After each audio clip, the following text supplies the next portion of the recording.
morning. Today is June 3rd, and this is The View with Catherine Chang. Today's topic is Taiwan's Bluebird movement. Taiwan's China leading legislators forcefully passed the controversial bill on May 28th, and more than 70,000 protesters gathered outside the legislative event, calling no discussion, no democracy. That is what we call the Bluebird movement. Here are some points. A. The opposition party KMT and Taiwan's People Party TPP joined forces to pass the controversial bill that could limit the powers of new president William Lai. He was nominated by the leading party DPP and won the presidential election of 2024. B. The controversial bill requires President William Lai to deliver an address to the Legislative Yuan every year and answers questions when asked, which could violate the Constitution. C. The bill also allowed the Legislative Yuan to investigate and put government officials in jail if necessary. But this will violate the Constitution too. It is a judicial yuan to pronounce a judgment, not the Legislative Yuan. D. The ruling party DPP says the controversial bill is simply a legislative overreach.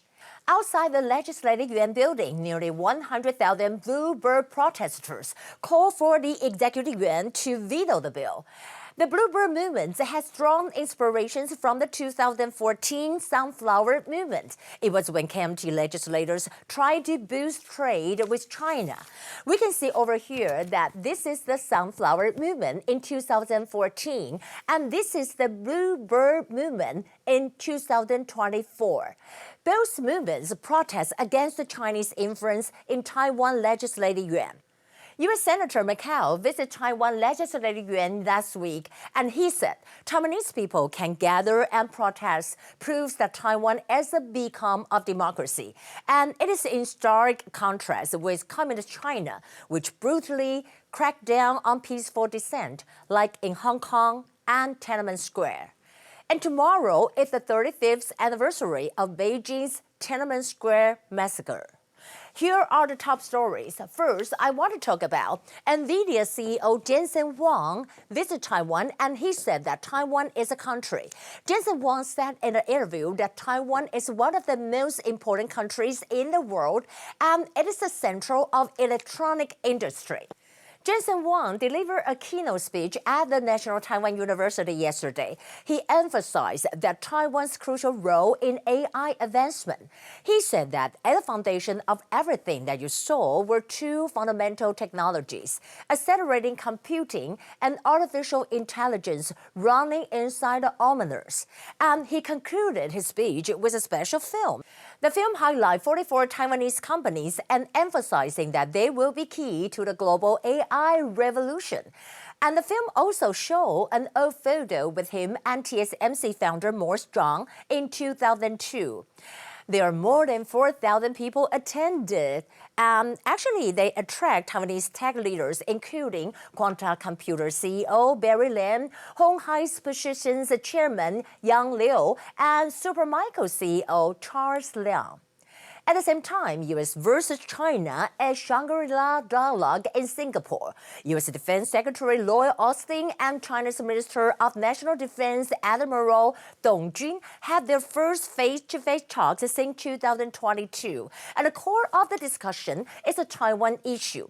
Austin raised concern in his speech about recent provocative Chinese military activity around the Taiwan Strait and emphasized that the U.S. is all in on its commitment to the Indo-Pacific. However, Chinese Defense Minister Dong Jun said that anyone who dares to separate Taiwan from China will only end up in self-destruction. And the term is so strong that directly translated is your body will be smashed to pieces and your bone will be crushed into powder. The language is so strong that the host tried to stop Dongjing. Moreover, China ends tariff concessions on 134 Taiwan imports. The suspension of tariff concessions will take effect from June 15th.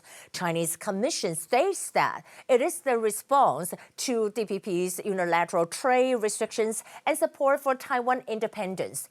However, Taiwan's presidential office responded that the move was typical Chinese economic coercion, which would not improve relations across the Taiwan Strait.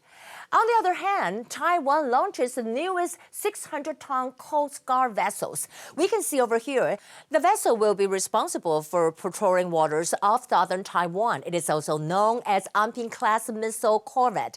Vice President Xiao Bikim took the launch ceremony in Kaohsiung. In the end, I want to share with you that Taiwan's special gift at COMPUTEX. At 2024 COMPUTEX in Taiwan, tech leaders will receive unique gifts, green bags of guai guai, coconut-flavored snacks. You can see over here that this is guai guai in green. Well, actually, green is like green-like, so you can, really easily pass it. It is a belief in Taiwan that guai guai can prevent technological misfunctions when you place guai guai near electronic equipment. They also prepare guai guai travel bags and amulets to bring good luck to the tech giants. Well, actually, guai guai is kind of delicious, and we have 3 flavors: coconut, chocolate, and Chinese 5 spices are the most popular one. Well, that would be the view for today. I'm kind of mouth-watering. Today is Monday, and this is The View with Catherine Chang. I'm Catherine from Taipei. I hope you all have a nice Monday, and I'll see you again.